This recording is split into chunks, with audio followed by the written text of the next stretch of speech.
சிறகடிக்க ஆசை சீரியலோட upcoming episode என்னென்னு பார்க்கலாம்.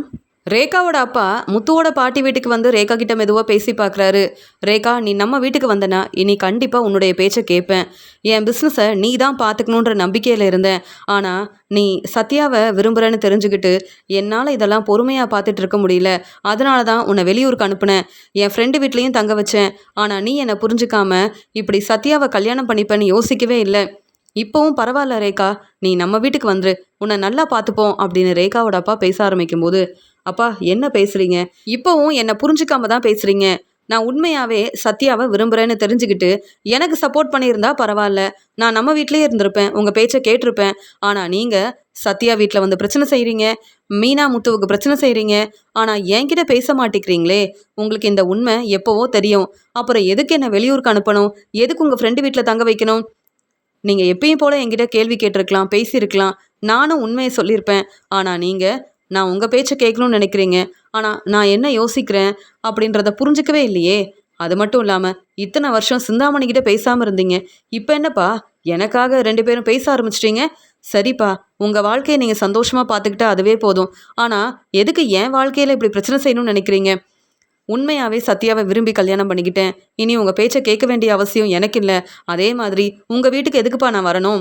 நீங்கள் உங்கள் வேலையை பாருங்கள். அதே மாதிரி இங்கே கண்டிப்பாக சத்யா தன்னுடைய திறமையால் முன்னேறுவாருன்ற நம்பிக்கை எனக்கு இருக்குது. சத்யா நம்ம கம்பெனியை எவ்வளோ நல்லபடியாக பார்த்துக்கிட்டாரு. நீங்கள் சத்யாவை பற்றி கொஞ்சம் கூட யோசிக்கவே இல்லை. வேணும்னே சத்யாவுக்கு பிரச்சனை செஞ்சீங்க. இருந்தாலும் சத்யா எவ்வளோ பொறுமையாக இருந்தார். அதனால தான்ப்பா உடனே சத்யாவை கல்யாணம் பண்ணிக்கணும்னு முத்துக்கிட்டேயும் மீனாக்கிட்டேயும் உதவி கேட்டேன். இப்போ என் வாழ்க்கையை நான் சந்தோஷமாக பார்த்துக்க போகிறேன். ஆனால் உங்களுடைய உதவி எனக்கு தேவையே இல்லை. அதே மாதிரி நான் உங்கள் பேச்சை கேட்க போகிறதும் இல்லை. முதல்ல இங்கேருந்து கிளம்புங்கப்பா அப்படின்னு சொல்லும்போது, என்ன மீனா, உனக்கு பிஸ்னஸ்க்கு நான் உதவி செஞ்சுருக்கேன். உனக்கு டெக்கரேஷனோட செய்கிறதுக்காக நீ என்கிட்ட வந்து உதவி கேட்ட. உடனே உன் மேலே உள்ள நம்பிக்கையில் உதவி செஞ்சேன். அதே மாதிரி அருண் பேச்சை கேட்டு சத்யாவை என் கம்பெனியில் வேலைக்கு சேர்த்தேன். ஆனால் இப்போ நான் தான் தலை குனிஞ்சு அவமானப்பட்டு நிற்கிறேன். நீங்கள் பதில் பேசாமல் அமைதியாக இருக்கீங்கன்னு சொல்லும்போது, என்ன சார் பேசணும்? அதான் உங்ககிட்ட வந்து பேசணும்ல சத்யாவுக்காக. நீங்கள் கொஞ்சம் கூட புரிஞ்சுக்காமல் இருந்தீங்கன்னா எப்படி? உங்கள் பொண்ணு வாழ்க்கை உங்களுக்கு முக்கியம் இல்லையா? சிந்தாமணி பேச்சை கேட்டு இப்படி பிரச்சனை செய்கிறீங்க. போதும் சார், நீங்கள் இனி பேச வேண்டாம். அதான் உங்கள் பொண்ணு தெளிவா ரேகா பேசிட்டாங்கல்ல, அதுவே போதும். நீங்கள் செஞ்ச உதவியை நான் மறக்கவே இல்லை. அதே மாதிரி நீங்கள் செஞ்ச பிரச்சனையவும் நான் மறக்கவே இல்லை சார் அப்படின்னு சொல்கிறாங்க மீனா. இதுக்கு மேலே பேசி எந்த பிரயோஜனமும் இல்லை. அருண் வந்து எனக்கு நிறைய சப்போர்ட் பண்ணியிருக்காரு. அதே மாதிரி அருணுக்கு நான் எவ்வளவோ உதவி செஞ்சுருக்கேன். ஆனால் அருண் இந்த உண்மையை என்கிட்ட சொல்லாமல் இருந்துட்டாரே அப்படின்னு சொல்லிட்டு ரேகாவோட அப்பா அங்கேருந்து கிளம்பி வராரு. வந்த உடனே இங்கே அருணுக்கு ஃபோன் பண்ணுறாரு ரேகாவோட அப்பா. சார் என்ன சார் அப்படின்னு சொல்லும்போது, அருண் உங்ககிட்ட பேசணும், நீங்கள் என் வீட்டுக்கு வாங்க அப்படின்னு சொல்லி கூப்பிடுறாரு ரேகாவோட அப்பா. உடனே அருண் கிளம்பி வராரு. என்ன அருண், உங்களுக்கு தான் எல்லா உண்மையும் முன்னாடியே தெரியுமே, என்கிட்ட இந்த உண்மையை சொல்லியிருக்கலாம்ல. நீங்களும் எதுக்கு மீனா முத்துவுக்கு ரொம்பவே சப்போர்ட் பண்ணியிருக்கீங்க. முத்துவோட பாட்டி வீட்டில் தான் சத்யாவோட கல்யாணமே நடந்திருக்கு.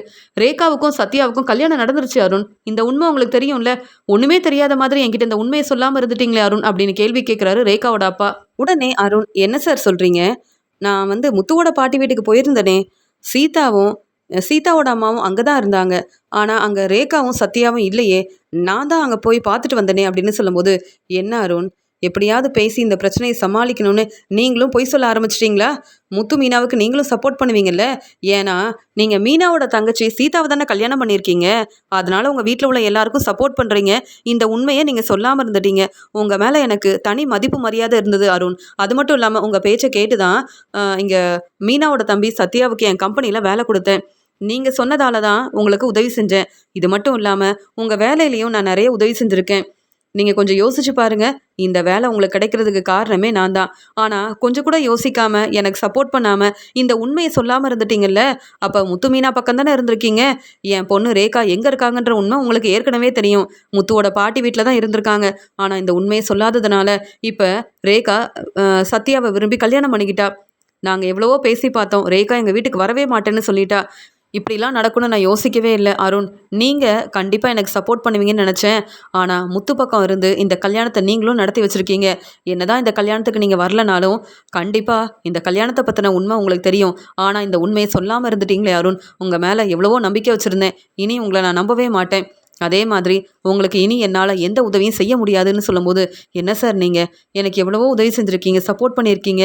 உண்மை தெரிஞ்சிருந்தா கண்டிப்பாக சொல்லியிருப்பேன். ஆனால் சீதாவும் இந்த உண்மையை சொல்லாமல் இருந்துட்டா சார். இந்த உண்மை எனக்கே இப்போ தான் சார் தெரியும் அப்படின்னு சொல்லும்போது, நீங்கள் முத்துவோட பாட்டி வீட்டுக்கு போயிருக்கீங்க. ஆனால் எப்படி உங்களுக்கு ரேகாவும் சத்யாவும் அங்கே தான் இருந்தாங்கன்ற உண்மை தெரியாமல் இருக்கும்? இதெல்லாம் என்ன நம்ப சொல்கிறீங்களா அருண்? போதும் அருண். உங்களை நம்பி உங்களுக்கு உதவி செஞ்சதெல்லாம் சரியில்லைன்னு இப்போ தான் புரிஞ்சுக்கிட்டேன். இனி என்னால் உங்களுக்கு எந்த உதவியும் செய்ய முடியாதுன்னு சொல்கிறதுக்காக தான் வர சொன்னேன். அது மட்டும் இல்லாமல் நீங்களும் என்ன ஏமாத்திருக்கீங்க. இந்த உண்மையை உங்களுக்கு புரிய வைக்கிறதுக்காக தான் வர சொன்னேன். அதே மாதிரி உங்களால் தான் இப்போ நான் ஏமாந்து போய் நிற்கிறேன். நீங்கள் மட்டும் சத்யாவை என் கம்பெனிக்கு வேலைக்கு வர சொல்லாமல் இருந்திருந்தா, உங்கள் பேச்சை கேட்டு மீனாவோட தம்பி சத்யாவுக்கு நான் உதவி செய்யாமல் இருந்திருந்தா எனக்கு இப்படி ஒரு நிலைமை வந்திருக்காது. என் பொண்ணு ரேகா என் பேச்சை கேட்டு என் வீட்டிலே இருந்திருப்பா. ரேகாவுக்கு ஒரு வசதியான வாழ்க்கையை அமைச்சு கொடுக்கணும், பெரிய பணக்கார வீட்டு பையனா பார்த்து கல்யாணம் பண்ணி வைக்கணும்னு நான் நினச்சேன். ஆனால் நான் நினச்சது எதுவுமே நடக்கல. இதுக்கெல்லாம் காரணம் முத்து மீனா மட்டும் இல்லை, அருண் நீங்களும் தான் அப்படின்னு பேசும்போது, இல்லை சார் உண்மையாகவே இதெல்லாம் எனக்கு தெரியாது. தெரிஞ்சிருந்தா ரேகா முத்துவோட பாட்டி வீட்டில் தான் இருக்காங்கன்னு இந்த உண்மையை முன்னாடியே சொல்லியிருப்பேன். ஆனால் இங்கே வந்து சீதாவும் இந்த உண்மையை சொல்லலை. சீதாவும் சந்திராவும் கோயிலுக்கு போகிறேன்னு சொல்லிட்டு தான் கிளம்பி போனாங்க. ஆனால் முத்துவோட பாட்டி வீட்டுக்கு எதுக்கு போயிருக்காங்கன்னு கேட்டப்ப, நானும் அவங்க கூட கோயிலுக்கு போகிறேன்னு முத்துவோட பாட்டி என்கிட்ட சொன்னாங்க. அவங்க பேசின உடனே நானும் உடனே அங்கேருந்து கிளம்பி வந்துட்டேன். இந்த உண்மையை சீதா சொல்லியிருந்தா பரவாயில்ல. எனக்கு இப்போ தான் சார் தெரியும். என்னை மன்னிச்சிருங்க சார் அப்படின்னு சொல்லும்போது, போதும் அருண் நீங்கள் இங்கேருந்து கிளம்பலாம். இனி என்கிட்ட எந்த உதவியும் கேட்காதீங்கன்னு சொல்லும்போது, அருண் ரொம்ப கோவமாக அங்கேருந்து கிளம்பி வராரு. சீதா என்கிட்ட பொய் சொல்லிட்டா, என்னை ஏமாத்திட்டா. அதனால ரேகாவோட அப்பா ரொம்ப கோவமாக என்கிட்ட பேசுகிறாரு, கேள்வி கேட்குறாரு. இந்த உண்மை முன்னாடியே தெரிஞ்சிருந்தா ரேகாவோட அப்பா கிட்ட சொல்லியிருப்பேனே. சத்யா ரேகாவோட கல்யாணத்தை பற்றி சீதா என்கிட்ட எதுவுமே பேசலை. சீதாவும் இந்த உண்மையை சொல்லலை, சந்திராவும் இந்த உண்மையை சொல்லலை. அப்போ சத்யாவோட கல்யாணத்துக்கு நான் வரணும்னு இவங்கெல்லாம் யோசிக்கவே இல்லை. அது மட்டும் இல்லாமல் நான் இந்த கல்யாணத்துக்கு வரக்கூடாதுன்னு நினச்சிருக்காங்க. எனக்கு இந்த உண்மை தெரியக்கூடாதுன்னு நினச்சிருக்காங்க. மீனா முத்துவுக்கு மட்டும் ரொம்பவே சப்போர்ட் பண்ணுறாங்க. ஆனால் நானும் இவங்க வீட்டு மாப்பிள்ளை தானே. நான் இந்த கல்யாணத்துக்கு வரணும்னு நினச்சிருந்தா சந்திரா சீதா எல்லாரும் இந்த உண்மையை சொல்லியிருப்பாங்கல்ல. முத்து பேச்சை கேட்டு இந்த உண்மையை சொல்லாமல் இருந்திருக்காங்க. சீதாவுக்கு சரியான பதில் கொடுத்தாதான் இனி சீதா என் பேச்சை கேட்பா அப்படின்னு ரொம்பவே கோவமாக அருண் அங்கேருந்து கிளம்பி வராரு. சீதாவை பார்க்கணும், சீதா கிட்ட பேசணும். அது மட்டும் இல்லாமல் இனி சீதா என் பேச்சை கேட்கலன்னா என் வீட்டுக்கு வர வேண்டான்னு சொன்னாதான் இங்கே வந்து சீதாவோட அம்மாவுக்கு என்னை பற்றி புரிய வரும். அதே மாதிரி முத்துவும் மீனாவும் என்னை பற்றி புரிஞ்சுப்பாங்க. முத்து மீனாவால் எப்பயுமே எனக்கு பிரச்சனை தான் வருது. நான் எதுக்காக முத்து மீனாவுக்கு சப்போர்ட் பண்ண போகிறேன்? இந்த உண்மை தெரிஞ்சிருந்தா சிந்தாமணிக்கிட்டேயும் ரேகாவோட அப்பா கிட்டேயும் முன்னாடியே சொல்லியிருப்பேன். இந்த உண்மையை என்னால் கண்டுபிடிக்க முடியாமல் இருந்ததால தான் இப்போ நான் வந்து ரேகாவோட அப்பா முன்னாடி பதில் பேச முடியாமல் நின்றுருக்கேன். இந்த பிரச்சனைக்கு காரணமே சீதா தான். இப்போவே முத்துவோட பாட்டி வீட்டுக்கு கிளம்புறேன். சீதா எதுக்காக இப்படிலாம் செஞ்சான்னு எல்லாரும் முன்னாடி சீதா கிட்ட கேள்வி கேட்டாதான் சீதா வந்து இனி நம்ம பேச்சை கேட்பா. சீதா செஞ்ச இந்த வேலையை என்னால் மறக்கவே முடியாது அப்படின்னு சீதா மேலே ரொம்பவே கோபமாக இருக்காரு அருண். இங்கே முத்துவும் மீனாவும் பாட்டிக்கிட்ட சந்தோஷமாக பேசிகிட்டு இருக்காங்க. பார்த்தீங்களா பாட்டி, சிந்தாமணியால் பிரச்சனை வந்தாலும் இங்கே ரேகா நமக்கு சப்போர்ட் பண்ணதால் சிந்தாமணி இங்கேருந்து கிளம்பிட்டாங்க. இங்கே சத்யாவும் ரேகாவும் ரொம்ப சந்தோஷமாக பேசிகிட்டு இருக்காங்கன்னு சொல்லும்போது, இவங்க இப்படி சந்தோஷமாக இருக்கிறதுக்கு காரணமே நீ தானே முத்து. நீ சிந்தாமணியால் எந்த பிரச்சனையும் வராது. அதே மாதிரி ரேகாவோட வாழ்க்கை சந்தோஷமாக இருக்கணும். இனியும் ரேகாவை நீங்கள் ரொம்ப நல்லபடியாக பார்த்துக்கணும். ரேகா உங்களுக்காக சப்போர்ட் பண்ணியிருக்காங்க. உங்கள் மேலே உள்ள நம்பிக்கையில் தான் சிந்தாமணிக்கிட்ட இப்படிலாம் பேசியிருக்காங்கன்னு சொல்லும்போது, அதெல்லாம் என் அம்மா இங்கே வந்து ரேகாவை ரொம்ப நல்லபடியாக பார்த்துப்பாங்கன்னு மீனா சொல்கிறாங்க. இங்கே விஜயா சொல்கிறாங்க, இன்னும் எவ்வளோ நேரம் தான் இங்கேயே இருக்கணும்? மனோஜ் வேற வீட்டில் தனியாக இருப்பான். அதான் கல்யாணம் நல்லபடியாக நடந்துருச்சுல்ல, அப்புறம் நம்ம வீட்டுக்கு கிளம்ப வேண்டியதானே. என்ன மீனா இங்கேயே இருக்கலாம்னு நினைக்கிறியா அப்படின்னு சொல்லி கேட்குறாங்க விஜயா. இல்லை அத்தை, கொஞ்ச நேரம் இங்கே இருந்துட்டு கிளம்பலாமே. பாட்டி வீட்டுக்கு எப்பயாவது தானே வரோம். அது மட்டும் இல்லாமல் ரேகாவையும் சத்யாவையும் கோயிலுக்கு கூப்பிட்டு போகணும். நிறைய வேலை இருக்கத்த அப்படின்னு சொல்லும்போது, அப்படியா, சரி மீனா, நீங்கள் எல்லாரும் கோயிலுக்கு போயிட்டு வாங்க, அப்புறமா வீட்டுக்கு கிளம்போம் அப்படின்னு சொல்கிறாங்க விஜயா. உடனே அண்ணாமலை சொல்கிறாங்க, என்னன்னு தெரியல, சத்யாவோட கல்யாணத்துக்கு நான் கண்டிப்பாக வருவேன்னு விஜயா பேசினது மட்டும் இல்லாமல் இங்கே வந்ததுக்கப்புறம் விஜயா எல்லார்கிட்டையும் ரொம்ப சந்தோஷமாக பேசிகிட்டு இருந்தா. எனக்கு இதெல்லாம் பார்க்கும்போது ரொம்ப நிம்மதியாகவும் சந்தோஷமாகவும் இருந்ததுமா. அப்போ உண்மையாகவே விஜயா மனசு மாறிட்டான்னு நினைக்கிறேன் அப்படின்னு சொல்லும்போது, அப்படிலாம் விஜயா மனசு மாறினா சந்தோஷம்தான். மீனாவையும் முத்துவையும் விஜயா புரிஞ்சுக்கணும் தான் நானும் நினைக்கிறேன். அப்படி விஜயா எல்லாரையும் புரிஞ்சுக்கிட்டா நம்ம வீட்டில் எந்த பிரச்சனையும் வராது அண்ணாமலை. மீனாவுக்கும் முத்துவுக்கும் விஜயா சப்போர்ட் பண்ண ஆரம்பிச்சிட்டா மனோஜை பற்றியும் புரிஞ்சுப்பா. மனோஜுக்கும் சப்போர்ட் பண்ண மாட்டா. ஏன்னா உங்கள் வீடு மறுபடியும் உங்களுக்கு கிடைக்கிறதுக்கு காரணமே முத்துவும் மீனாவும் தானே. என்னதான் ஃபினான்சியர்கிட்ட முத்து கடன் வாங்கியிருந்தாலும் நம்ம வீடு கிடைக்கணும்னு முத்துவும் மீனாவும் எவ்வளோ கஷ்டப்பட்டு வேலை செஞ்சுருப்பாங்க. இதெல்லாம் விஜயா புரிஞ்சுக்கிட்டா எனக்கு அதுவே போதும் அப்படின்னு பேசிகிட்டு இருக்கும்போது அங்கே அருண் சீதாவுக்கு ஃபோன் பண்ணுறாரு. உடனே சீதா ரொம்பவே பதட்டமாக ஃபோன் எடுத்துகிட்டு வராங்க. மீனா கேட்குறாங்க, என்ன சீதா என்னாச்சு, ஏன் இவ்வளோ பதட்டமாக இருக்கேன்னு கேட்கும்போது, இல்லை அருண் ஃபோன் பண்ணுறாரு அப்படின்னு சொல்லும்போது, பேச வேண்டிதானே, எதுக்கு அருண்கிட்ட பேசாமல் இவ்வளோ பதட்டமாக இருக்கேன்னு கேட்கும்போது பாட்டி சீதாவை கவனிக்கிறாங்க. சீதா பாட்டியை பார்க்குறாங்க. என்ன சீதா, நீ அருண்கிட்ட பேச வேண்டிதானே, கோயிலுக்கு போயிட்டு வந்துட்டோம், பாட்டி வீட்டில் தான் இருக்கோம், சீக்கிரமாகவே வீட்டுக்கு வந்துடுவோன்னு சொல்ல வேண்டிதானே. அருணுக்கு இந்த உண்மை தெரியக்கூடாதுன்னு நினைக்கிறேன். என்ன இருந்தாலும் சத்யாவுக்கும் ரேகாவுக்கும் கல்யாணம் ஆயிடுச்சுன்ற உண்மையை அருண்கிட்ட இன்னும் எத்தனை நாள் சொல்லாமல் இருக்க முடியும். அருண் எப்படியும் உங்கள் வீட்டுக்கு வருவார், இந்த உண்மை தெரிய தான் போகுது. அப்புறம் எதுக்காக ரொம்ப யோசிக்கிற, பேசாமல் உண்மையை சொல்லிட வேண்டிதானே அப்படின்னு சொல்லும்போது, இல்லை பாட்டி, அருண்கிட்ட எப்படி பேசுறதுன்னு தெரியல. ஏற்கனவே அருண் நம்ம வீட்டுக்கு வந்தார். அப்போ நீங்கள் தானே சொன்னீங்க கோயிலுக்கு போகிறோன்னு. மறுபடியும் நான் எப்படி கல்யாணத்தை பற்றி பேசுறது, ஏற்கனவே இந்த உண்மையை சொல்லாமல் இருந்தேன்னு யோசிச்சுட்டு இருந்தேன். எப்படி இந்த உண்மையை சொல்கிறதுன்னு இப்போ யோசிக்கிறேன் பாட்டி அப்படின்னு சொல்கிறாங்க. அதுக்காக ஏன் இவ்வளோ பதட்டமாக இருக்க, ஏன் அருண் தேவையில்லாமல் பேசி பிரச்சனை செய்வாரா, வேணும்னா அருண் இங்கே வர சொல்லு, நானே பேசுகிறேன்னு சொல்கிறாங்க பாட்டி. இல்லை பாட்டி, அருண் யார் பேச்சையும் கேட்க மாட்டார். மீனாக்கா கிட்டேயும் முத்துமாமா கிட்டேயும் நான் பேசவே கூடாதுன்னு சொன்னார். இருந்தாலும் என் வீட்டில் உள்ள எல்லாருக்கும் நான் சப்போர்ட் பண்ணுவேன்னு இப்போ முத்துமாமா மீனாக்கான்னு எல்லாருக்கிட்டேயும் பேசுகிறது அருணுக்கு பிடிக்கல. அதான் நான் எங்கே போயிருக்கேன்னு தெரிஞ்சுக்கிறதுக்காக தான் உங்கள் வீட்டுக்கு அருண் வந்தார். இப்போ எதுக்காக ஃபோன் பண்ணுறாருன்னு வர தெரியல அப்படின்னு ரொம்பவே பதட்டமாக இருக்காங்க சீதா. இதை பார்த்துட்டு இருக்க விஜயா சொல்கிறாங்க, என்ன சீதா, அருணை விரும்பி தானே கல்யாணம் பண்ணிக்கிட்ட, அருண் என்னை நல்லா பார்த்துக்கிறாருன்னு சொன்னேன், ஆனால் அருண் ஃபோன் பண்ணால் பேசுகிறதுக்கு இவ்வளோ யோசிக்கிற, உண்மையாகவே அருண் உன்னை நல்லா பார்த்துக்கிறாரா, இல்லை அருண் ஃபோன் பண்ணால் ஏன் இவ்வளோ பதட்டமாக இருக்க, எங்ககிட்ட இப்போயாவது உண்மையை சொல்லு அப்படின்னு விஜயா கேள்வி கேட்குறாங்க. அருண் என்னை நல்லா தான் பார்த்துக்கிறாரு அப்படின்னு சொல்கிறாங்க சீதா. அப்புறம் எதுக்கு யோசிக்கிற, அருண்கிட்ட பேச வேண்டிதானே அப்படின்னு பேசும்போது, என்ன செய்யன்னு தெரியலையே, அருண்கிட்ட பேசினா கண்டிப்பாக தேவையில்லாமல் பேசி பிரச்சனை செய்வார், உடனே வீட்டுக்கு கிளம்பிவான்னு சொல்வார். இப்போ தான் கல்யாணம் நல்லபடியாக நடந்திருக்கு, இப்போவே இங்கேருந்து எப்படி என்னால் கிளம்ப முடியும், அருண் கண்டிப்பாக தேவையில்லாமல் பேசுவார், அருண் ஃபோன் பண்ணாலும் நம்ம அருண்கிட்ட பேச வேண்டாம் அப்படின்னு சீதா யோசிக்கிறாங்க. மறுபடியும் அருண் ஃபோன் பண்ணுறாரு, ஆனால் சீதா ஃபோன் எடுக்கவே இல்லை. அதனால் ரொம்ப கோவமாக அருண் பாட்டி வீட்டுக்கு வந்துடுறாரு. எல்லாரும் சந்தோஷமாக பேசிகிட்டு இருக்காங்க. இங்கே மீனா சீதா கிட்ட ரொம்ப சந்தோஷமாக பேசுகிறாங்க. அருண் வந்திருக்கலாம் சீதா அப்படின்னு சொல்கிறாங்க. இல்லை மீனாக்கா, அருண் வந்திருந்தா தேவையில்லாமல் பிரச்சனை செஞ்சுருப்பாரு, அருண் அவர் வேலையை பார்க்கட்டும், அதனால தானே இந்த உண்மையை நான் சொல்லவே இல்லை அப்படின்னு பேசிகிட்டு இருக்கும்போது அங்கே அருண் நிற்கிறாரு. அருணை பார்த்த மீனா, சீதா அருண் வந்திருக்காரு அப்படின்னு சொல்லும்போது, அக்கா என்ன சொல்கிறீங்க, அருண் எதுக்கு இங்கே வரணும் அப்படின்னு கேட்கும்போது, சீதா அப்படின்னு சொல்கிறாரு. அருண் வந்துட்டாரா உண்மையாவே அப்படின்னு ரொம்பவே பதட்டமாக சீதா பார்க்குறாங்க. அருண் இருக்கிறத பார்த்துட்டு, அருண் நீங்களா, நீங்கள் எதுக்கு இங்கே வந்தீங்க, இப்போ தான் நாங்கள் கோயிலேருந்து வந்தோம் அப்படின்னு பேச ஆரம்பிக்கிறாங்க. என்ன சீதா, நீயும் பொய் சொல்ல ஆரம்பிச்சிட்டியா அப்படின்னு சொல்லும்போது, என்ன அருண் சொல்கிறீங்க, நான் உண்மையை தான் சொல்கிறேன்னு பேச ஆரம்பிக்கிறாங்க. நீ உண்மையாகவே கோயிலுக்கு போனியான்னு கேட்குறாங்க. ஆமாம் அருண், இப்போ தான் கோயிலுக்கு போயிட்டு வந்தேன்னு சொல்கிறாங்க. அப்போ சத்யாவுக்கும் ரேகாவுக்கும் கல்யாணம் நடந்த உண்மையை என்கிட்ட சொல்ல போகிறதே இல்லை அப்படி தானே, நீ இந்த உண்மையை சொல்ல மாட்டேன்னு தெரியும், அதனால தான் நானே கிளம்பி வந்தேன். இந்த உண்மை எனக்கு ஏற்கனவே தெரியும், ரேகாவோட அப்பா அவர் வீட்டுக்கு என்னை வர வச்சுருந்தாரு, இந்த உண்மையை சொன்னார், கேள்விக்கு மேலே கேள்வி கேட்குறாரு, நீயும் என்னை ஏமாத்திட்ட அருண் அப்படின்னு பேசினாரு. இனி என்கிட்ட நீ எந்த உதவியும் கேட்காதன்னு சொல்லியிருக்காரு. இந்த பிரச்சனைக்கு காரணமே நீ தான். இந்த உண்மையை சொல்லியிருந்தா ரேகா முத்துவோட பாட்டி வீட்டில் தான் இருக்காங்கன்னு சிந்தாமணிக்கிட்டேயும் சொல்லியிருப்பேன். ரேகாவோட அப்பாவும் உண்மையை புரிஞ்சுக்கிட்டு ரேகாவை இங்கேருந்து கூப்பிட்டு போயிருப்பாங்க. ஆனால் எந்த உண்மையும் சொல்லாமல் என்னை ஏமாத்திட்டல, இந்த கல்யாணத்துக்கு நான் வரக்கூடாதுன்னு நினச்சியா, இல்லை முத்துமீனா பேச்சை கேட்டு இந்த உண்மையை சொல்லாமல் இருந்தியா அப்படின்னு வந்த உடனே அருண் ரொம்ப கோவமாக சீதா கிட்ட கேள்விக்கு மேலே கேள்வி கேட்குறாரு. அங்கே கல்யாணத்துக்கு வந்த எல்லாரும் அருண் எதுக்காக இப்படிலாம் பேசுகிறாருன்னு கவனிக்கிறாங்க. உடனே மீனா சொல்கிறாங்க, அருண் கொஞ்சம் பொறுமையாக இருங்க, ஏன் இப்படிலாம் பேசுகிறீங்க அப்படின்னு சொல்லும்போது, மீனா நான் உங்ககிட்ட பேசலையே அப்படின்னு சொல்லிடுறாங்க. உடனே விஜயா சொல்கிறாங்க, என்ன அருண், சீதாவை நீங்கள் ரொம்ப நல்லா பார்த்துக்கிறீங்கன்னு நாங்கள் நினச்சிட்டு இருந்தோம். நீங்கள் என்ன இப்படி சீதா கிட்ட கேள்வி கேட்குறீங்க? இப்போ என்ன, சத்யா ரேகாவோட கல்யாணம் நடந்துருச்சுன்னு உங்களுக்கு தெரிய வந்துருச்சு, அவ்வளவுதானே? இதுக்காக ஏன் சீதா கிட்ட பிரச்சனை செய்யணும்? கொஞ்சம் பொறுமையாக பேசுங்களேன்னு சொல்லும்போது, நீங்கள் முதல்ல மீனாவை மருமகளாக ஏற்றுக்கோங்க. மீனாவையும் முத்துவையும் உங்களுக்கு பிடிக்காது, அவங்கக்கிட்ட பிரச்சனை செய்வீங்க. நீங்கள் என்கிட்ட வந்து சீதா கிட்ட எப்படி பேசணும்னு சொல்லி கொடுக்குறீங்களா? உங்கள் வேலையை பார்க்குறீங்களா விஜயா அப்படின்னு சொல்லிடுறாங்க அருண்.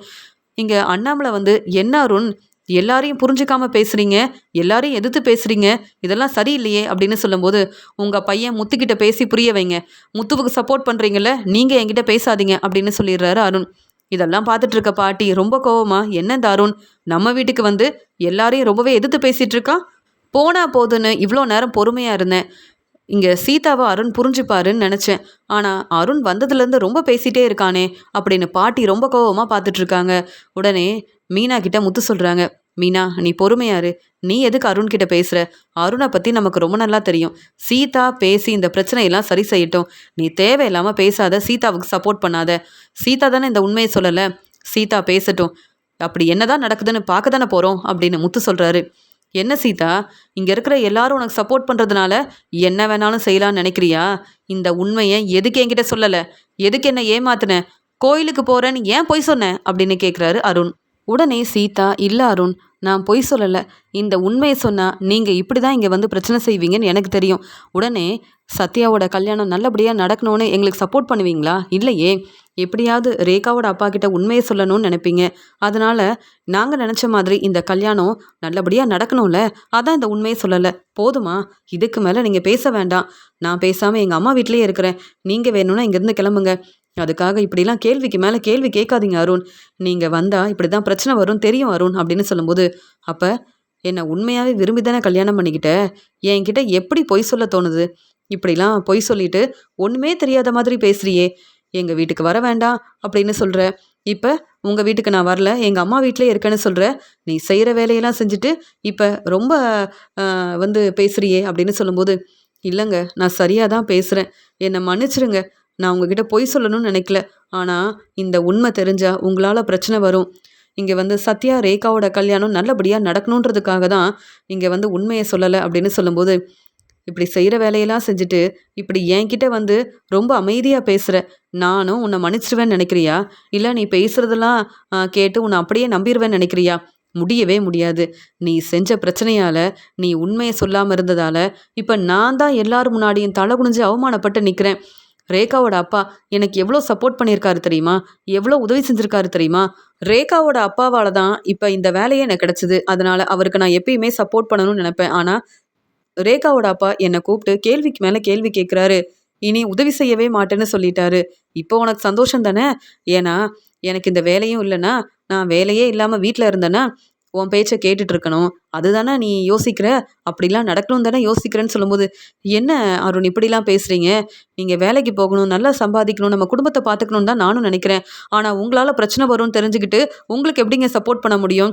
முதல்ல இங்கேருந்து கிளம்புங்க, நம்ம வீட்டுக்கு வந்ததுக்கப்புறமா பேசிக்கலான்னு சொல்லும்போது, நீ எதுக்கு என் வீட்டுக்கு வரணும்? என் பேச்சை கேட்க மாட்ட, பொய் சொல்லுவ. அது மட்டும் இல்லாமல் சத்யாவுக்கும் ரேகாவுக்கும் சப்போர்ட் பண்ணணும்னு நீ நினச்சியா, இல்லை முத்துமீனா பேச்சை கேட்டு இந்த உண்மையை சொல்லாமல் இருந்தியா அப்படின்னு சொல்லும்போது, யார் பேச்சையும் கேட்க வேண்டிய அவசியம் எனக்கு இல்லை. நான் உங்கள் பேச்சையே கேட்க போகிறதில்ல. அப்புறம் எதுக்கு முத்துமாமா பேச்சை கேட்கணும்? முத்துமாமா உண்மையாகவே சப்போர்ட் பண்ணுறாரு. ஆனால் நீங்கள் பிரச்சனை செய்கிறீங்க. நான் உங்களை தான் கல்யாணம் பண்ணிப்பேன்னு சொன்னப்ப மீனாக்காவும் முத்துமாமாவும் சப்போர்ட் பண்ணாங்க. ஆனால் இப்போ உங்களை கல்யாணம் பண்ணிக்கிட்டு உங்கள் வீட்டுக்கு மருமகளாக வந்ததுக்கப்புறம் நல்லா அனுபவிக்கிறேன். எப்போ பார்த்தாலும் பிரச்சனை செய்கிறீங்க, புரிஞ்சுக்கவே மாட்டிக்கிறீங்க. உண்மையாகவே உங்கள் வீட்டில் நான் சந்தோஷமாக இல்லை அருண். ஆனால் என்ன புரிஞ்சுக்காம ரேகாவோட அப்பாவுக்காக சப்போர்ட் பண்ணுறீங்க. சத்யாவுக்கும் ரேகாவுக்கும் நல்லபடியாக கல்யாணம் நடந்திருக்குன்னு சந்தோஷப்படுவீங்கன்னு நினச்சேன். நீங்கள் வந்த உடனே சத்யா கிட்ட பேசுவீங்கன்னு நினச்சேன். ஆனால் நீங்கள் எப்படி பேசுவீங்க? நீங்கள் தான் எங்கள் யாருக்கும் சப்போர்ட் பண்ணக்கூடாதுன்னு இருக்கீங்கல்ல அப்படின்னு சொல்லும்போது, ஆமாம், உனக்கு எதுக்கு சப்போர்ட் பண்ணணும்? அதான் இவ்வளோ பேசுகிறல்ல. என்னை கல்யாணம் பண்ணிக்கிட்டு நீ ரொம்ப கஷ்டப்படுறியா அப்படின்னு கேட்குறாங்க. ஆமாங்க, நீங்கள் சொல்கிறது தான் உண்மை. நான் ரொம்பவே கஷ்டப்படுறேன். தனியாக இருந்திருந்தா கூட என் வேலையை பார்த்துக்கிட்டு என் குடும்பத்துக்கு சப்போர்ட் பண்ணியிருப்பேன். இப்போ என் வீட்டுக்கு வர முடியல, என் அம்மா கிட்ட பேச முடியல. முத்துமாமா மீனாக்கா யாருக்கும் ஃபோன் பண்ணக்கூடாது, பேசக்கூடாதுன்னு சொல்கிறீங்க. உங்கள் பேச்சை கேட்டுக்கிட்டு நான் உங்கள் வீட்டில் இருக்க வேலையை செஞ்சுக்கிட்டு அமைதியாக தான் இருக்கேன். ஆனால் உங்களால் பிரச்சனை வரும்னு தெரிஞ்சுக்கிட்டு இந்த உண்மையை சொல்லலைன்னு நான் தான் தெளிவாக சொல்கிறேனே, இப்போவும் இவ்வளோ கேள்வி கேட்குறீங்க, அப்புறம் எப்படிங்க உங்கள் வீட்டுக்கு வர முடியும் அப்படின்னு சொல்லும்போது, இவ்வளோ பேசுகிறல்ல, எல்லார் முன்னாடியும் நீ என்ன கேள்வி கேட்குற, நான் உனக்கு பதில் சொல்லணுமா? போனா போதுன்னு பொறுமையாக இருந்தா நீ பேசிக்கிட்டே இருக்க அப்படின்னு பாட்டி வீட்டுக்கு வந்த அருண் ரொம்ப கோவமா சீதாவை பலார்னு வெளுத்து வாங்குறாரு. உடனே சந்திரா அழுதுகிட்டே, அருண் தம்பி ஏன் இப்படிலாம் செய்கிறீங்க அப்படின்னு சொல்லும்போது, நீங்கள் என்கிட்ட பேசாதீங்க அப்படின்னு சொன்ன உடனே அங்கே வந்த பாட்டி சொல்கிறாங்க, என்ன அருண், நானும் ரொம்ப அமைதியாக இருந்தேன், வீட்டில் இருக்க யாரும் பேசக்கூடாது, நீ மட்டும் பேசிக்கிட்டே இருப்பியா? நீ இப்போ என் வீட்டுக்கு தானே வந்திருக்க, சீதா கிட்ட எதுக்கு இவ்வளோ கேள்வி கேட்குற, தேவையில்லாமல் பிரச்சனை செய்கிற, அதான் சீதா ரொம்ப தெளிவாக சொல்லிட்டாளே, உன்னை விரும்பி கல்யாணம் பண்ணிக்கிட்டு இப்போ சீதா உங்கள் வீட்டு மருமகளா ரொம்ப கஷ்டப்படுறான்னு இப்போவும் உன்னால் புரிஞ்சுக்க முடியல, எல்லார் முன்னாடியும் சீதா கிட்ட கேள்வி கேட்குற, இப்போ நீ என்ன நினச்சிட்ருக்க, உனக்கு பொறுப்பான வேலை கிடச்சிருக்கு, சரியாக உன் வேலையை பார்த்து குடும்பத்தை பார்த்துக்க, இப்படிலாம் பிரச்சனை செஞ்சுட்டு இருந்தேன்னா நான் பொறுமையாக இருக்க மாட்டேன், எப்படி மீனாவை நல்லா பார்த்துக்கணும்னு நினைக்கிறேனோ அதே மாதிரி சீதாவையும் நான் நல்லா பார்த்துக்கணும்னு நினைக்கிறேன், நீ எங்கள் வீட்டுக்கு வந்து சீதா கிட்ட கேள்வி கேட்டுட்டு இருந்தா இவங்க எல்லாரும் அமைதியாக இருப்பாங்க, நான் பொறுமையாக இருக்க மாட்டேன், என்ன நினச்சிட்ருக்க அருண்? ஆமாம், சீதா கிட்ட இந்த உண்மையை சொல்ல வேண்டாம்னு சொன்னது நான் தான், இப்போவே வந்து இவ்வளோ பிரச்சனை செய்கிறியே, உண்மை தெரிஞ்சிருந்தா முன்னாடியே வந்து பிரச்சனை செஞ்சுருப்பேன், ஆனால் என் வீட்டுக்கு வந்து நீ பிரச்சனை செஞ்சால் சும்மா இருந்திருக்க மாட்டேன், அப்போவே போலீஸ்கிட்ட உதவி கேட்டிருப்பேன், பொறுப்பான வேலையில் இருக்கிறியே அருண், ஆனால் எங்கே எப்படி பேசணும்னு உனக்கு தெரியலையே, இவ்வளோ நேரம் பேசிகிட்டு இருந்த, முத்து மீனா பேச்சை கேட்டு தான் இப்படிலாம் செஞ்சுருக்கேன்னு சீதா கிட்ட கேள்வி கேட்குற, முத்துவும் மீனாவும் எல்லாருக்கும் உதவி செய்கிறாங்க, எல்லாருக்கும் சப்போர்ட் பண்ணுறாங்க, ஆனால் நீ எப்போ பார்த்தாலும் பிரச்சனை செய்கிற, நீ ஃபோன் பண்ணால் கூட உங்ககிட்ட பேசலாமா வேண்டாமான்னு சீதா யோசிக்கிறா, இந்த நிலமையில சீதா உங்கள் வீட்டுக்கு வரணுமா, உன் பேச்சை கேட்கணுமா, இனி சீதா உங்கள் வீட்டு மருமகளாக உங்கள் வீட்டுக்கு வரப்போகிறதே இல்லை, உன் பேச்சை கேட்க போகிறதும் இல்லை, நீ இப்போவே சீதா கிட்ட மன்னிப்பு கேட்கணும், ஏன்னா நீ என் வீட்டுக்கு வந்து சீதா கிட்ட பிரச்சனை செஞ்சுருக்க அப்படின்னு பாட்டி சொல்கிறாங்க. உடனே சந்திரா சொல்கிறாங்க, இல்லைம்மா கொஞ்சம் பொறுமையாக இருங்க, நான் அருண்கிட்ட பேசி பார்க்குறேன் அப்படின்னு சொல்கிறாங்க சந்திரா. என்ன சந்திரா, சீதா இவ்வளோ கஷ்டப்படுறா, இனியும் அருண்கிட்ட பேசணுமா, அருண் வீட்டுக்கு கண்டிப்பாக சீதா போகணுமா, அப்படிலாம் எந்த அவசியமும் இல்லை, சீதா நல்லா படிச்சிருக்கா, நல்ல வேலைக்கு போகிறா, நல்லா சம்பாதிக்கிறா, சீதா உங்கள் வீட்டிலே இருக்கட்டும், அப்போ தான் சீதாவோட அருமை பெருமை என்னன்னு அருணுக்கு புரிய வரும், இல்லைனா சீதாவை நான் பார்த்துக்கிறேன், சீதா எங்கள் வீட்டில் இருக்கட்டும் அப்படின்னு முத்துவோட பாட்டி சொல்கிறாங்க. பாட்டி நீங்கள் தான் பாட்டி சரியாக சொல்கிறீங்க, இந்த அருண் இங்கே சீதாவுக்கு மட்டும் இல்லை எனக்கும் இப்படி தான் பாட்டி பிரச்சனை செய்வார், அருண் என்னை புரிஞ்சுக்கலனாலும் பரவாயில்ல, சீதாவை நல்லா பார்த்துக்கணும்னு நினச்சா சீதா கிட்ட எப்படிலாம் பேசுகிறாரு பாருங்க, நான் இவ்வளோ நேரம் பொறுமையாக இருந்தேன் பாட்டி, ஏன்னா நீங்கள் எல்லாரும் பேசணுன்றதுக்காக தான் பொறுமையாக இருந்தேன், ஆனால் அருண் எப்படி பேசுகிறாருன்னு பார்த்தீங்களா பாட்டி, சீதா எவ்வளோ கஷ்டப்படுறா, சீதாவை அருண் புரிஞ்சுக்கவே மாட்டேங்கிறாரு அப்படின்னு சொல்லும்போது, என்ன அருண் இதெல்லாம், இப்போவே சீதா கிட்ட மன்னிப்பு கேட்கலனா நானும் பொறுமையாக இருக்க மாட்டேன்னு பாட்டி சொல்லும்போது, சீதா கிட்ட நான் மன்னிப்பு கேட்குறதா, சீதாவால் தான் எனக்கு பிரச்சனை வருது, சீதா தான் என்கிட்ட மன்னிப்பு கேட்கணும் அப்படின்னு சொல்லும்போது, உடனே பாட்டி சொல்கிறாங்க, முத்து என் கூட கிளம்பி வா அப்படின்னு சொல்கிறாங்க. என்ன பாட்டி எங்கே போகணும் அப்படின்னு சொல்லும்போது, நீ கிளம்பி வா அப்படின்னு பாட்டி சீதாவை கூப்பிட்டுட்டு முத்துவையும் கூப்பிட்டுட்டு அங்கேருந்து கிளம்பி வராங்க. போலீஸ்கிட்ட உதவி கேட்குறாங்க. இங்கே சீதா எங்கள் வீட்டில் நடந்த கல்யாணத்துக்காக வந்திருந்தாங்க, ஆனால் சீதாவோட வீட்டுக்காரர் அருண் வேணும்னே வந்து பிரச்சனை செய்கிறாரு, இங்கே பாருங்கள் சீதாவை பலார்னு வெளுத்து வாங்கிட்டாரு, நாங்கள் எவ்வளவோ பேசி பார்த்தோம், எங்கள் பேச்சை கேட்குறதே இல்லை அருண், அதனால் அருணுக்கு சரியான பதில் கொடுக்கணும், நாங்கள் நடந்த உண்மையை சொல்கிறோம், உங்ககிட்ட உதவி கேட்டிருக்கோம், இங்கே வந்து அருணுக்கு வந்து நீங்கள் சரியான பதில் கொடுக்கணும் அப்படின்னு சொல்லும்போது அங்கே போலீஸ் வராங்க. வந்த உடனே அருண் சொல்கிறாங்க, நானும் பொறுப்பான வேலையை தான் பார்க்குறேன்னு சொல்கிறாங்க. இருக்கட்டும் சார், நீங்கள் எங்கள் வீட்டுக்கு வந்து பிரச்சனை செஞ்சுருக்கீங்க, அவங்க உதவி கேட்டிருக்காங்க, அது மட்டும் இல்லாமல் நீங்கள் சீதாவை பலார்னு வெளுத்து வாங்கியிருக்கீங்க, இதெல்லாம் பார்த்துட்டு நாங்கள் பொறுமையாக இருக்கணுமா, நீங்கள் உங்கள் வேலையை சரியாக செஞ்சுருந்தா பிரச்சனை வந்திருக்காது சார், நீங்கள் எதுக்கு இங்கே கல்யாண வீட்டில் வந்து பிரச்சனை செய்கிறீங்க, இவங்க எல்லாரும் உண்மையை சொல்கிறாங்க, இங்கே என்ன நடந்துச்சு அப்படின்னு கேட்கும்போது, கல்யாணத்துக்கு வந்த எல்லாரும் இந்த அருண் தான் வந்து சீதா கிட்ட தேவையில்லாமல் பேசி பிரச்சனை செஞ்சார், ஏற்கனவே அருணால் பிரச்சனை வருன்றதுக்காக இந்த கல்யாணத்தை பற்றி சீதா சொல்லாமல் இருந்திருக்காங்க, ஆனால் பாட்டி வீட்டுக்கு வந்த அருண் எங்கள் பேச்சை கேட்கவே இல்லை, எங்களை பேச விடவும் இல்லை, நாங்கள் பேசுகிறத புரிஞ்சுக்காம சீதா கிட்ட எவ்வளோ பிரச்சனை செஞ்சாரு தெரியுமா சார் அப்படின்னு ஒவ்வொருத்தரும் அருணை பற்றி சொல்கிறாங்க. என்ன அருண், எல்லாரும் தெளிவாக நடந்த உண்மையை சொல்கிறாங்க, இப்போ என்ன சொல்ல போகிறீங்க, அப்படி நீங்கள் பிரச்சனை செய்யவே இல்லைன்னு சொல்ல போகிறீங்களா அப்படின்னு சொல்லும்போது, இல்லை சார் என் மனைவி சீதா கிட்ட பேசிகிட்டு இருந்தேன் அவ்வளவுதானே சொல்கிறாங்க. என்னது பேசிகிட்டு இருந்தீங்களா, அவங்கள பலார்னு வெளுத்து வாங்கியிருக்கீங்க, என்ன சீதா அருண் வந்து இப்படிலாம் செஞ்சாரான்னு கேட்கும்போது, ஆமாம் சார் அவர் பொறுப்பான வேலையில் இருக்கிறதுனால என்ன வேணாலும் செய்யலான்னு நினைக்கிறாரு சார், இப்படி தான் எப்போ பார்த்தாலும் வீட்டில் ஏதாவது பிரச்சனை செய்கிறாரு, இப்போ வரைக்கும் என் அம்மா கிட்ட இந்த உண்மையை சொல்லலை சார், இங்கே அருணோட வீட்டில் வந்து அருண் வந்து என்னை கொஞ்சம் கூட புரிஞ்சுக்காம எப்போ பார்த்தாலும் அருணோட வீட்டில் பிரச்சனை செய்கிறதுனால நான் அந்த வீட்டில் நிம்மதியாகவும் இல்லை சந்தோஷமாகவும் இல்லை அப்படின்னு சீதா சொல்கிறாங்க. சீதா உண்மையை சொன்னது மட்டும் இல்லாமல் கல்யாணத்துக்கு வந்த எல்லாரும் அருணை பற்றின உண்மையை சொன்ன உடனே அங்கே வந்த போலீஸ் உண்மையை புரிஞ்சுக்கிட்டு அருணை கூப்பிட்டு போகிறாங்க. உடனே பாட்டி சொல்கிறாங்க, சார் நாங்கள் உண்மையை சொல்லியிருக்கோம், அருணுக்கு சரியான பதில் கிடைக்கணும், மறுபடியும் அருணால் சீதாவுக்கு எந்த பிரச்சனையும் வரக்கூடாது சார் அப்படின்னு சொல்கிறாங்க. நாங்கள் பார்த்துக்குறோம், கவலைப்படாமல் இருங்க அப்படின்னு சொல்லிட்டு அருணை கூப்பிட்டு போகிறாங்க. அருண், நீங்கள் சீதா கிட்ட மன்னிப்பு கேட்கலன்னா அப்புறம் இந்த வேலையில் இருக்கவே முடியாது. நீங்கள் தான் வேணும்னே வந்து பிரச்சனை செஞ்சுருக்கீங்க. நீங்கள் என்னென்ன பிரச்சனை செஞ்சீங்கன்ற உண்மையை அங்கே இருக்கிற எல்லாரும் சொன்னாங்க. அவங்கக்கிட்ட தெளிவான ஆதாரமும் இருக்குது. நீங்கள் தான் தேவையில்லாமல் பேசியிருக்கீங்க. சீதா உங்ககிட்ட மன்னிப்பு கேட்கணுமா? சீதா அவங்களோட தம்பி சத்யாவோட கல்யாணத்துக்கு போயிருக்காங்க. நீங்கள் தேவையில்லாமல் பேசி பிரச்சனை செஞ்சுருக்கீங்க. நீங்கள் சீதா கிட்ட மன்னிப்பு கேட்டால் பரவாயில்ல, அவங்களும் பொறுமையாக இருப்பாங்க, அமைதியாக இருப்பாங்க. ஆனால் நீங்கள் மன்னிப்பு கேட்கலனா மறுபடியும் இந்த வேலையில் சேரவே முடியாது அப்படின்னு சொன்ன உடனே பாட்டி இப்படிலாம் செய்வாங்கன்னு யோசிக்கவே இல்லையே. பாட்டி நமக்கு சரியான பதில் கொடுக்கறதுக்காக போலீஸ்கிட்ட உதவி கேட்குறேன்னு சொன்னாங்க. என்னை இப்போ வசமாக மாட்டி விட்டுட்டாங்களே, என்ன செய்யறது? எல்லாரும் முன்னாடியும் மறுபடியும் சீதா கிட்ட மன்னிப்பு கேட்கணுமா அப்படின்னு ரொம்பவே கோபமாக இருக்காரு அருண். அருணுக்கு சரியான பதில் கொடுத்தாதான் அருணால இனி சீதாவுக்கு எந்த பிரச்சனையும் வராது அப்படின்னு அருண் மேலே ரொம்பவே கோபமாக இருக்காங்க பாட்டி.